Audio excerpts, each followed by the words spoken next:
Welcome to the Infrastructure Podcast. My name is Anthony Oliver, and in today's podcast we will delve into the knotty and it seems unending challenge of controlling and reducing the cost and time spent delivering our major infrastructure projects. As we're constantly reminded by politicians, the public, and indeed our colleagues, the track record of global major project delivery is not good. Now, I've referenced the findings of Oxford University Professor Bent Flyvbjerg's book, How Big Things Get Done, many times on this podcast before, specifically his findings that globally, over the last 30 years, just 8.5% of projects met cost and schedule targets, while just 0.5% satisfied all benefit goals. And it's a pretty shocking set of findings. And we don't have to look very far in the UK to see evidence of this. I give you HS2, Hinkley Point C, Crossrail, etc., etc. But given that the UK government just published its £800 billion pipeline of infrastructure aspiration, well, the pressure is growing to turn this around. So what's going wrong? Well, my guest today is Ali Mafi, an engineer who spent a career largely in the shadows trying to drive change across the sector. In fact, he's currently collaborating with Bent Flyvbjerg and Alex Budzier of Oxford Saïd Business School under their global projects consultancy to try to bring some new thinking to the sector. And the focus for this work is the Timers programme, which he founded last year, and as he will explain now, I hope, he defines as the next generation project delivery system. He believes, as the name suggests, that the most problems in the industry really stem from our inability to focus on time. As a result, projects lose on average 2.5 days per week, which means that the output and productivity is half what it should be. So that's the diagnosis. What about the cure? Let's hear more. Ali, welcome to the Infrastructure Podcast. Thank you, Anthony. Thank you for inviting me, and it's great to be here. Brilliant. Well, let's set the scene. It's 30 years this year since the publication of the seminal Latham report, Constructing the Team, which was supposed to transform delivery across the sector. And then 4 years later, we got the Egan Review urging us to rethink construction. Ali, you've lived through this reform. Why are we still delivering so poorly? Very good question. As you know, I got involved with what was called the M4I, trying to promote Egan's recommendations.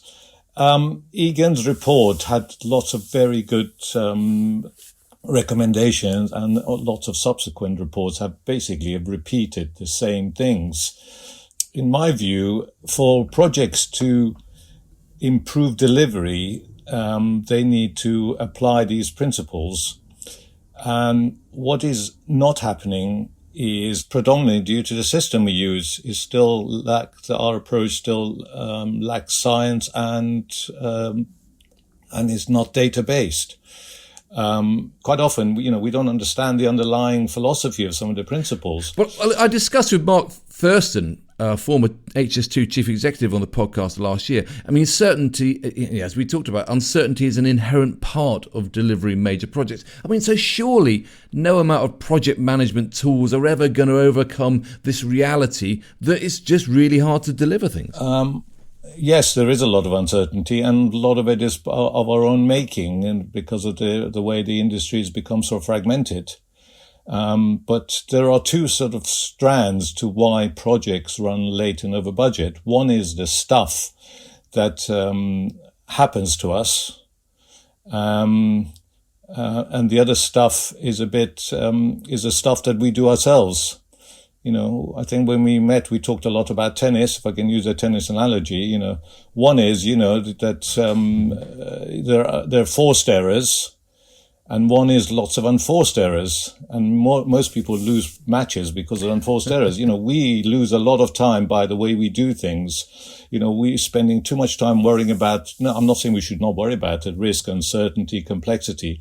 These are the things that could happen, may happen, and they don't happen on every project all the time. But there are things we do all the time, every day, that actually are extending the project time. Okay.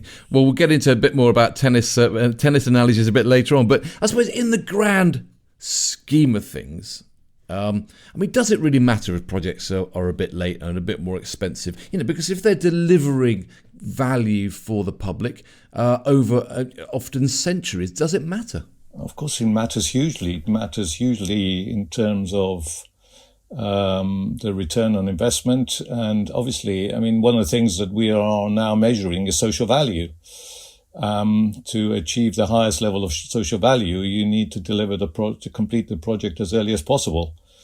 This has now become quite a sort of a common theme, outcome output. You need to deliver the right outcome in the shortest possible time, and in turn at the shortest possible cost. You can trade off if something it's the better solution, which may take longer, but you've got to make sure if it could be delivered shorter that it is. Well, let's talk about the timist approach, which you invented about a year ago now. The government's got an £800 billion plus infrastructure delivery pipeline, and there's a huge amount of work going on across the sector to prompt change. You've got Transform Infrastructure Performance, you've got Project 13, we've got BIM, we've got Modern Methods of Construction, platform designs, and it all, of course, builds on a foundation of lean thinking. And we're going to get into the nuts and bolts of your timist approach in a moment. But right now, just spell it out for me. What makes it different in terms of a system of delivery? It's different in the way that it focuses on one thing only, and that is shortening the project time, rather than trying to look at quality and cost, because the impact of shortening time, it's huge across all the performance measures. If you reduce a cost by £1,000, who benefits? Somebody may benefit, but if you reduce the project time, virtually everybody benefits. It's likely that most people will end up spending less on prelims. So it creates a win-win. It impacts on the carbon footprint. It impacts on cost. Most of the project cost is time-related, about 70 to 80%. Most of the claims are time-related, extension of time. So it's endless amount of benefits for every day. It costs £70 million a day. So the timist system is focused on just saying, what are we getting for that £70 million a day? How much of the project day are we completing? Yeah. And the timist system, it's made up of number of we mentioned principles earlier. None of which are new, but it is most comprehensive of how all those principles are applied more than most others. Lean, he's got 5 principles, and you've got critical chain, you got that. So combining all those bits and adding a few more bits, which we'll talk about, makes it much more comprehensive. Yeah, we'll get into the detail a bit later on, but you say that that projects adopting the timist system can achieve new levels of time and cost saving. Is it all still in theory, Ali, or how far have you got in terms of delivering this in the field on real projects? Well, I've been doing this for about 14 years. Started off when I was with M4I. We started helping projects. And a lot of the principles apply, but at all times I've always felt something was still missing. We started off with critical chain because we trialed with Eli Goldratt, his first project. Then we, start applying lean thinking, all sorts of leadership stuff, engaging people the front line. We started doing frontline self-managing teams. So we've done, and we did on some MOJ projects, we spent quite a lot of time with the end users, trying to establish exactly what their requirements are. So I've tried so many different things. I was involved with the first BIM project, and now pulling all that together and thinking, okay, all these things, the thing is, Anthony, the important note to make here from my perspective, all these things work, and they also don't work. Right. Any of these applied individually gives you absolutely zero benefit, these principles. Just putting your bathroom pods in offside does not mean that your project is going to be shortened even by a day. And when you do things, the benefits, the gains are actually quite small on each time. Yeah. So we'll come back to that. Yeah. So let's talk about actually how you make that happen, because I discussed setting up a project for success recently when I spoke to Michelle Dix on the Infrastructure podcast. So from your experience, what do you understand by that phrase of setting projects up for success? And I suppose what has to happen to set a project up in the timist way? The timist approach, it's as a system, is both systemic, which means it looks at the project holistically and collectively, and is also systematic.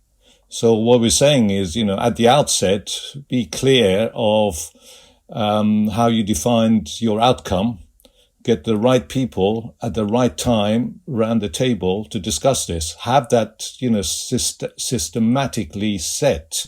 Well, I mean, clearly there's a huge amount of work behind the approach. It is, as you say, a scientific, data-driven system that looks at projects holistically. But there are some key elements I'd like to explore. And the first being what you describe as the need to take a sat-nav approach to really understand and measure daily output value in the project delivery. I mean, more importantly, how that impacts the time to completion. So, how do you explain this sat-nav concept then? Well, the idea is that, the world of project is probably the only, I can't think of any other one that actually doesn't measure its output daily.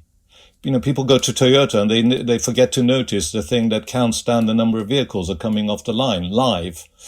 So, my view is before we do anything, before you think about offsite, whatever, think about putting in place a daily measurement of your output. Right.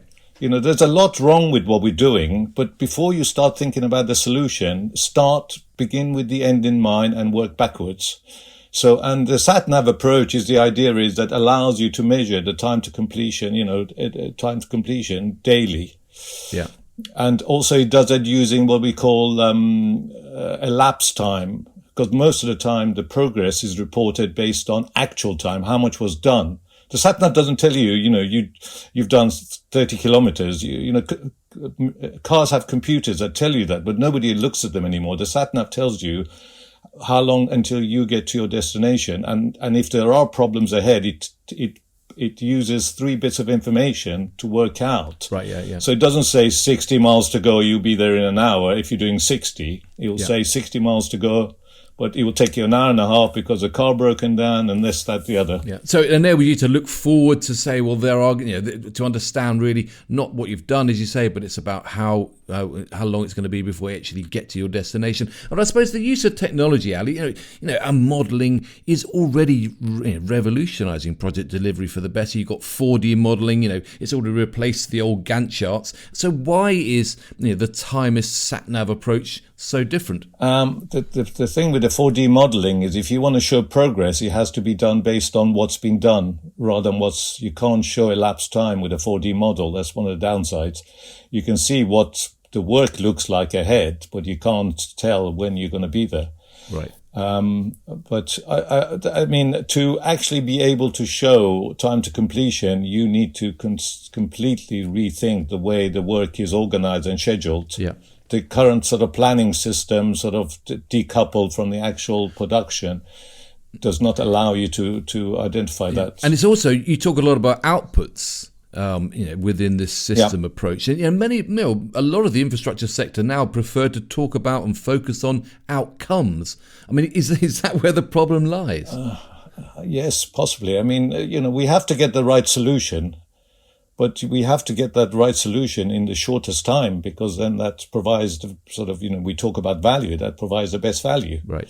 When you're buying something, what is your expectations? What's the thing you want? Mm-hmm. But you want it now and you want it as cheap as possible. Yeah.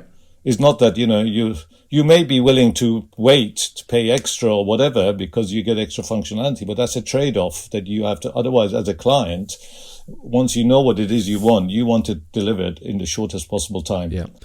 The second key area is your focus on project cycle time as a key indicator of productivity. So has the industry become too obsessed with boosting the efficiency of every site activity rather than, as you say, looking at the system and identifying the wider bottlenecks? Absolutely. Everybody I talk to, they all talking about, the steel fixers fixing more steel, rather than thinking how much of a project do we complete. The rate of output is the measure of the key measure of productivity, and that's what we need to measure, not how much steel the steel fixer fixes. If he fixes 10% more, if there's nobody else picks up that baton, then that benefit is lost. And also, once you start measuring the output, then you need to establish what the bottleneck. The bottleneck determines the rate of output, and that this one particular steel fixer may be the bottleneck on which then you have to then focus on that, but you don't want to go across the entire project and worry about how, if everybody's 100% productive, Anthony, this is another key thing that is not well understood, is that then the project will take twice as long to complete. The reason we're in this mess is because people like Henry Gantt tried to create the Gantt chart, trying to create a sequence of work with time allocated to keep people busy, and by doing that means you have to batch up work. Yeah, because you're introducing necessary bottlenecks in the system. So, I mean, you talk about scientifically establishing the bottlenecks. What do you mean by that then?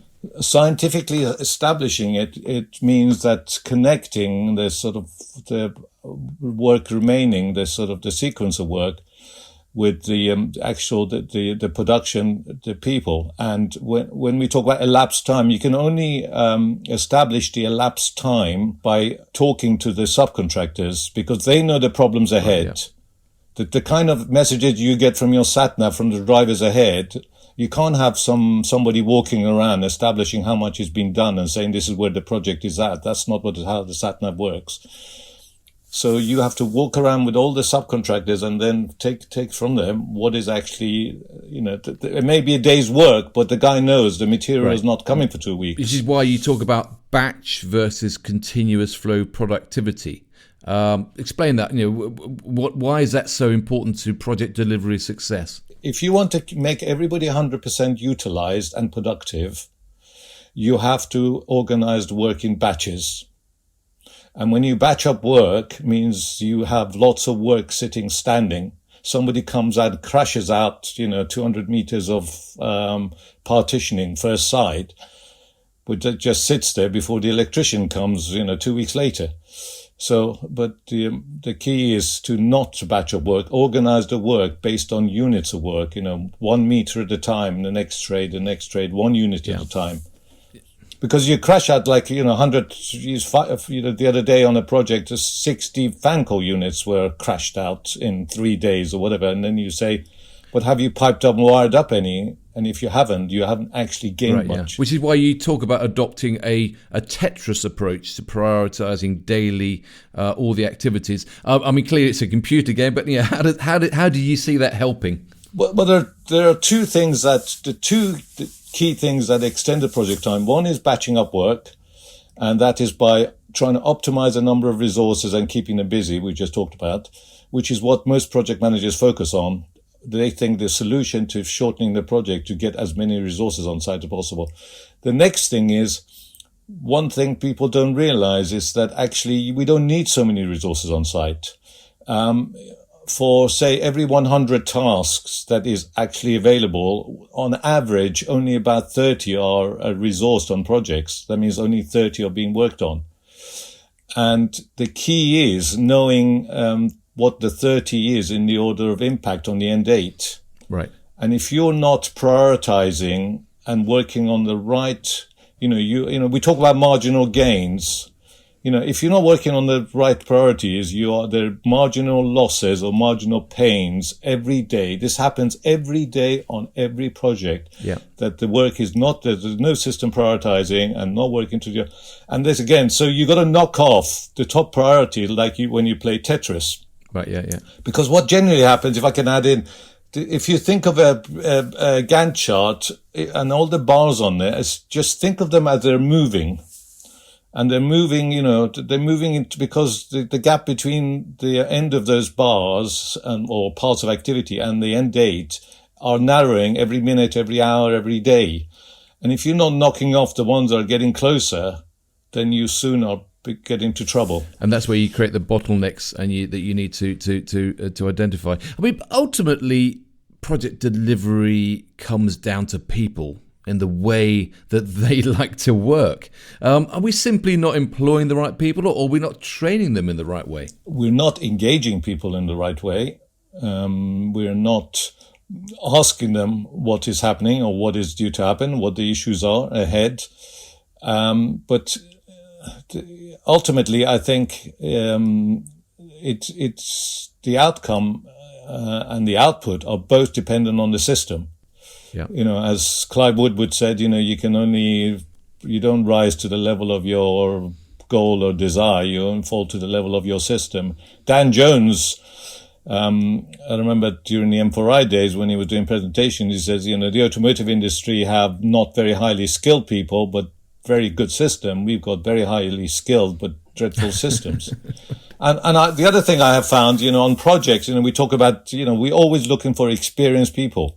I've had people follow the system, not so experienced, deliver better than some much better experienced guy who would refuse to follow the system. Yeah. Let's talk a bit about you, Ali. Find out a bit more about you. But you were born in Iran, but you lived in the UK since travelling here for school in 1973. You gained a degree in engineering at Aston University and then went on to gain an MBA before working on projects such as Heathrow Terminal 4. So how did your MBA qualification, which I suppose in those days was quite unusual in the industry, how did it shape your approach to construction? It didn't really help much. I did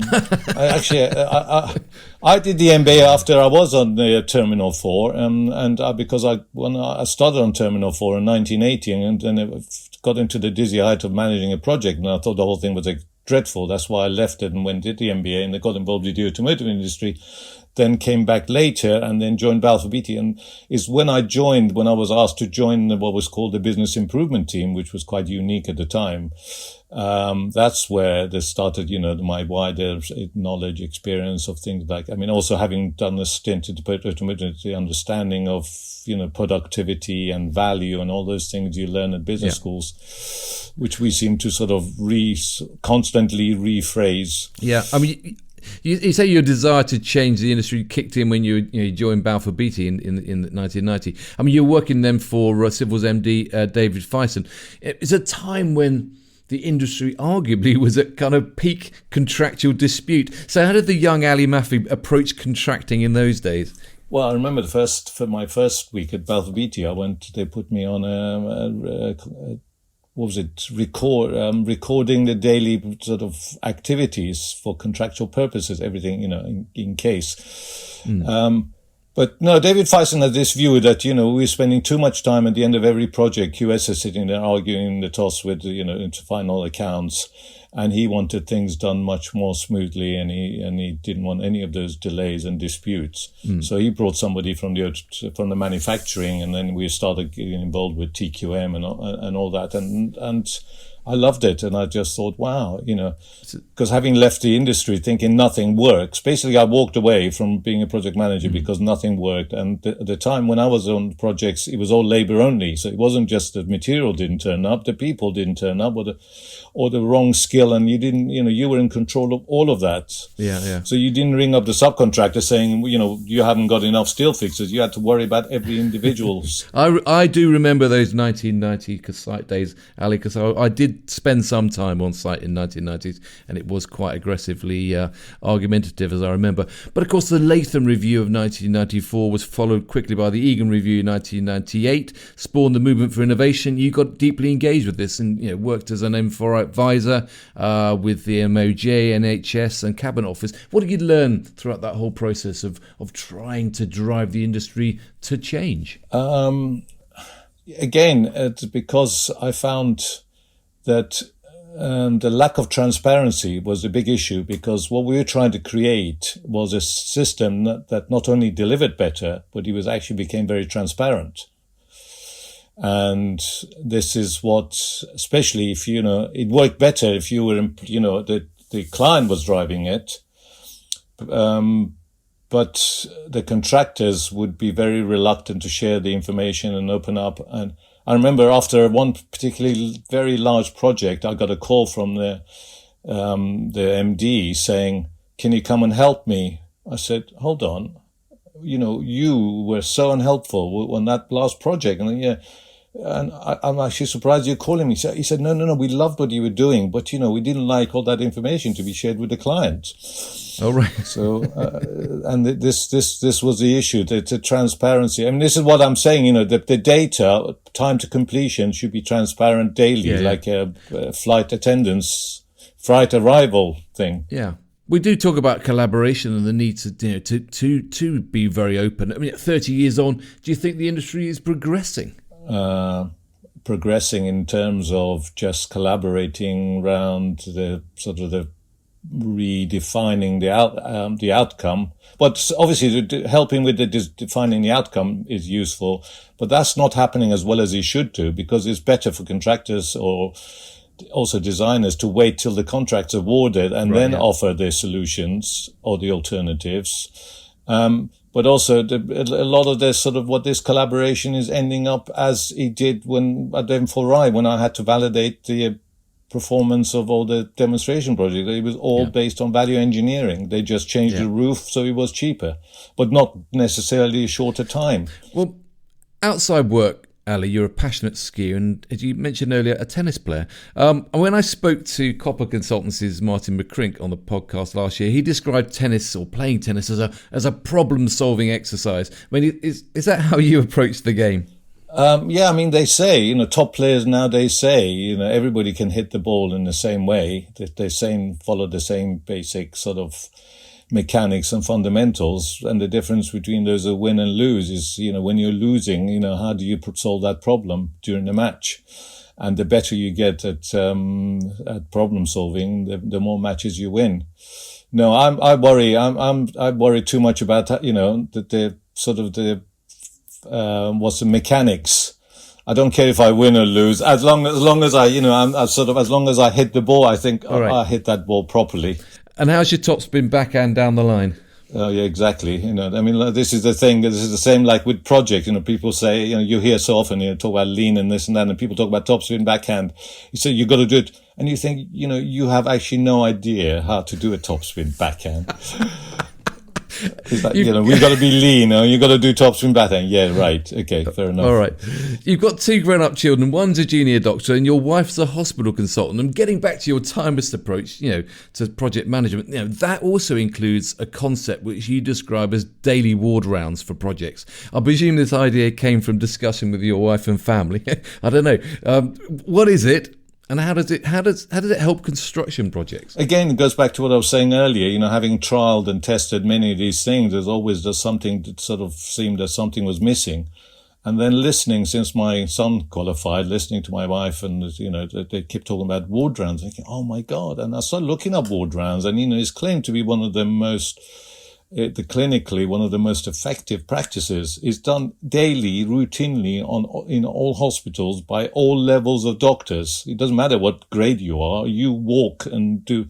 So thinking, oh my God, this is what we need to do on projects. We need to collectively. I mean, when we talk about collaboration, so that's what the time is. Part of the timer system is that all the subcontractors collectively walk. All the work is prioritized in the order of impact on the end date, which is my definition of project management. If you're not if you don't know the impact, as a project manager, if you don't know the impact of every task on the end date, you're managing task, not the project. So, and you prioritize the work, and then you walk the project every day, routinely, collectively, and utilize the collective wisdom. And this is where all the, psychological safety, and, there's a lot of talk about, we must have psychological safety, and that's where it comes in. Yeah, being able to discuss and humanize the challenges that are faced on construction sites. I mean, so that is the key thing, isn't it? To what extent do you think new technology, having virtual site visits, and how does that help? How does that hinder? Well, I guess if you can't attend, so the virtual site visit, if somebody can join in, it may be helpful. But, when you're walking with people, it's amazing how everybody always, the subcontractor, when I lead it, subcontractor all turn up. Yeah. And because they're involved, that taps into their intrinsic motivation. I make sure, everybody is treated equally and talks. And you get, and you are looking at the problem, firsthand. Is not sitting around the table, somebody saying that thing over there in that corner on that floor or on that. So, and you get some very interesting discussions, especially with somebody who's not even, you got a problem with a leaking pipe or whatever, or something. It was a railway. It was actually a big railway project I was on. And this guy said, on this other project, we did this and that. And like, wow. Yeah. How about that, guys? And they went, yeah, that sounds good. Well, the Timers approach is clearly powerful. But there have been many others in the past, as we discussed. And there is, I suppose, a certain tendency for infrastructure professionals to try and find easy technical fixes rather than seeking harder cultural shifts that really make a difference. So, sum it up for me. How can someone like you help ensure that future projects are more like the 8.5% that succeed rather than the 91.5% that fail, as Professor Flyvbjerg puts it? One thing to bear in mind is there's no system will ever deliver a project on time. Because this, the time that we set is very questionable, how we arrive at this end date. Yeah. The next thing is the project being delivered in the shortest time? And you will only know that if you monitor the output, the amount of project time you complete daily. And if your system incorporates all the elements that deals with the two aspects I talked about, the risk, uncertainty, and complexity, try to address any of that happening, and also all the things that we do daily, the batching of work, the lack of prioritization, the Monday starts. Everything starts on a Monday, so we lose about 3 weeks a day. The half-day syndrome, when somebody finishes, the next guy doesn't. There are so much time is lost. We're talking again, I'll go back to that, 70 million pounds a day plus. Somebody was saying, that's based on the prelims around, I worked it out around 18 to 20%. Somebody was saying HS2 is 40%. So is a project manager coming to work? He comes to work, he says, I've got only 12 electricians. No.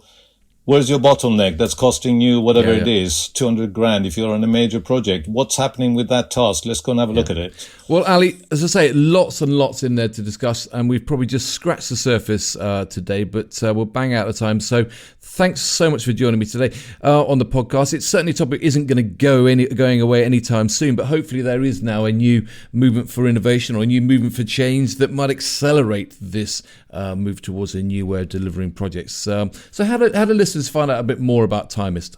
Well, there is the website, www.timist.co.uk.